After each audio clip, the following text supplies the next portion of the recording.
It was Joe really doing this film and then reading the script, but that was what initially had drawn it to me because, I really like his films and have wanted to work with him. So he told me about it, but also at the same time told me that Gary Oldman was playing Churchill, so that was kind of a triple draw. And because then I read the script and I thought it was really, really wonderful. It's the Second World War, and it's just as he's becoming Prime Minister, so it's this time of uncertainty. When you begin the film, you're not sure who's in power and where it's going to go, and so it's The Darkest Hour is a very apt, obviously, title, and the war's progressing and France has been invaded, and personally Elizabeth's brother is fighting in the war, so she's got a very real connection to what's going on because he's in France and she doesn't know for most of the film what's happened to him. And then so it just charts this very first couple of weeks with Churchill and the decisions he makes. This is a story sometimes because it's about politics and history and stuff that might feel potentially quite heavy, but he brings a real sense of intimacy and humanity and personal relationships between the characters, which I think Joe does really well. He's very kind of clear and tells stories, paints pictures so beautifully through his direction and also how he moves the camera and the kind of atmosphere he creates.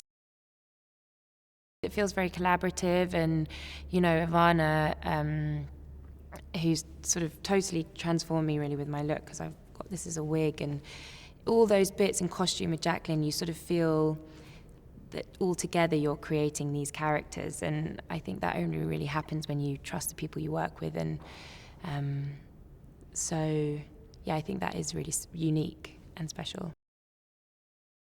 At the start, when we meet Elizabeth, she's sort of less prepared and less ready to face this man, and isn't sort of equipped to deal with his quite harsh treatment of her. And the costume reflects that. She's in this kind of quite soft dress, and and then as we go on, she becomes harder, and she's got this suit and this sort of knit in wool that she wears down in the war room, and you sort of feel that she's growing up and becoming more serious and assertive, I had lots of fittings with Jacqueline where we kind of explored different styles and dress shapes, and I love all that stuff. It's just where the character begins, I think.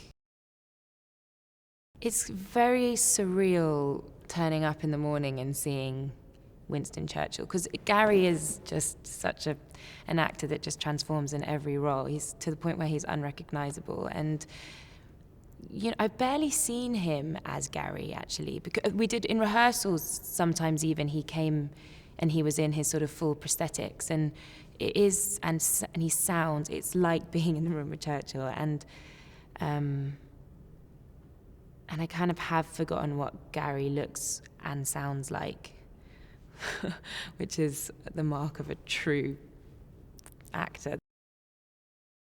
I think the prosthetics and the fat suit and all of that transforms him, but it's also just him, and he's just such a generous and it's so exciting to be in a scene with him because it's so real and so bold, and he's very funny and he's really generous. He's been a really kind actor to me, and it's been really fun actually doing a film where I'm not playing a love interest, or it's not about romance. It's about this kind of really beautiful bond that develops between Churchill and Elizabeth, and she's got a job to do, and that sort of fighting spirit, and it's really refreshing. I didn't really know anything about that changeover in power from Chamberlain, and I didn't, know who those men within reason were. So it was really interesting learning about that, and especially these girls, Elizabeth, for example, who were sort of flung into these writing telegrams to Brigadier Nicholson, to this person, to that person, and they'd have to just be so quick at remembering and learning all who all these different people were, and to be able to then type out these telegrams. And so I felt a bit like what Elizabeth probably felt like, being flung into this world of men and politics.